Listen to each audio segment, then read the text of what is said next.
And we are back here on KFYO Mornings, and as promised, in the studio with us is the president of Texas Tech University, Dr. Lawrence Schovanec. Good morning, Dr. Schovanec. Good morning, Dave, and good morning, Matt. Good morning. Always so glad to have you here. I was just asking the president to give us some breaking news, and so you haven't thought of any yet. Well, as I told you, I prefer there be no news. So nice, quiet days. So, President, so there are things in the pipeline that you hope are resolved that you never have to address. I did say that, but we weren't on air. I didn't expect you to raise that issue. well, let me ask you this: the basketball team, they've been over in the Bahamas. How do they set that up?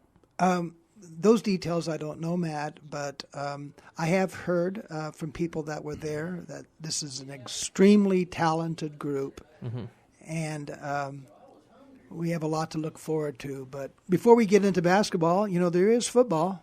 Soccer. Yeah. There's football but I was just surprised to see that the basketball team was playing. That was kind of interesting. And then, they're playing essentially what would be, I guess, a professional team there in the Bahamas. I think they're allowed to do something like that every 4 years or so, and this was their time. And given how many new players they have, I'm sure Coach Beard appreciated that. Coach Beard brought his fantasy camp over to our house about 2 or 3 weeks ago, and there are about 50 or 60 guys in the group, and he runs a pretty tight ship. He blows the whistle, they gather up, and they're in and they're out. But a lot of those were friends I've known for a long time, older guys, and I made the comment that as we get old, fantasy is more important, and that's why they're in the basketball fantasy camp. Well, of course, the big news is people are, we're about to start the fall semester. We are. The camp, we were moving students in on Saturday, and then they had moving again on Sunday. And I saw that the football team was there helping the students on Sunday. And I made a few comments to the football team yesterday morning, and you think about how much is expected of all the student athletes, all the time they put in, and yet they do things like that. I think that's wonderful, and there's a lot of different emotions at move-in. Parents are there with their kids. Oh yeah, it's a really neat experience. At the same time, I think it impresses upon us what a solemn responsibility we have when we take those kids, those new students into our care. So you've known Coach Wells for a little bit longer now. What do you think of him now? When I met Coach Wells the very first time, when Kirby and I interviewed him, he made an enormously positive impression on us, and that impression is only strengthened over the time. I think he's done all the right things. I hear from so many alumni and supporters of Texas Tech how much they appreciate the way he's reached out. He's so accessible. Of course, that's only part of it. But I think our expectations are very, very high. I think I don't think it's about laying a foundation for the future. I think he's going to be successful from the get-go. And given all the other success we've had at Texas Tech, I think people are going to this year with a lot of excitement. Well, do we have a count yet on the number of enrolled in the fall semester? So, Dave, we get a daily report on enrollment, and yesterday we were a little over 2% up over a year ago. Those numbers change quite a bit between now and the 12th day when we release numbers, and then the 20th day, which is the official enrollment that we report to iPads. But I would hope that we would be close to 39,000. That's wow. what That is getting awfully close to that 40 magic number. That will make Chancellor Hans happy. And what was good this year is our graduate enrollment yesterday was up about 7%. We've had we've struggled there the last couple of years in growing our graduate enrollment. That's what we do want to grow. Our undergraduate enrollment was only up slightly over 1%. But those numbers, too, will change. So there was a big story. I call it a big story. I don't know how big it was, but it was a story I read It's got to be big enough for me to read it, right? But there's a story about how colleges right now are trying to really get people outside of the state that they're in, and how the positives and negatives of that. What percentage approximately does Texas Tech have that are outside the state of Texas? So we're about 90% Texan. So, and that other 10% includes international students. Mm-hmm.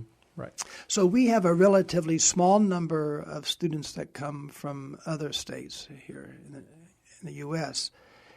Now, if you look at schools like Oklahoma and Arkansas, Alabama, Ole Miss, they have a high percentage of out-of-state students. And the reason that's important to some of those schools is because out-of-state students pay a lot more tuition, and that helps pay the bills. For us, we give most of our out-of-state students, they come on scholarships. Mm-hmm. And if you have at least $1,000 merit scholarship, you get in-state rates. So we haven't benefited in a significant way from our out-of-state enrollment. Of course, we would like the financial advantage of having students pay out-of-state tuition, but that, given where we are, we're still not at a point where we're attracting a large number of out-of-state. We would like to grow our international, but that's been flat the last couple of years, and so we. Why do you think that is? Part of it is the issue students are having with getting visas. Yeah. I had somebody in a department recently let me know that they had accepted 4 students from they were coming from Sri Lanka that were not able to get visas. So you get a mixed message on that, depending on the area. Some subjects are considered more sensitive and they're subject to more scrutiny. Sometimes it's just a function of who they may talk to at the embassy as they process those issues. But nationwide, international enrollment has been very flat and slightly down, particularly enrollment from China. Mm. No, I seem to remember that, and this has been so long ago, but also a chunk of students come from New Mexico right on the border, and they get in-state tuition. Is that correct? Yes, we have an agreement with certain bordering counties that they get in-state. Okay, well, and I was telling you, we were just talking earlier about my hometown of Artesia. There's an oil man over there that gives every graduating high school senior a free ride to college. And the last I heard, they could come to Texas Tech. Well, we signed an agreement last year with a community college in New Mexico where they have a very well-defined pathway to Texas Tech. And you may have seen the article in the paper today that they're advertising that is a pathway to a $10,000 degree. Yeah. Mm-hmm. They'll get a large part. A 4-year degree. Yes, and Texas Tech is partnering with them. Mm. Well, interesting. Well, let's go ahead and take the break. Take a quick break. And then we'll be back with Dr. Schovanec.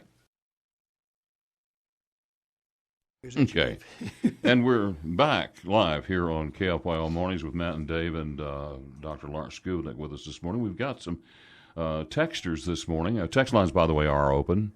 806-680-2790 is the number. A texter asked Dr. Schovanec, says, will Tech stand strong against any movement to do away with the guns up sign? The simple answer is yes.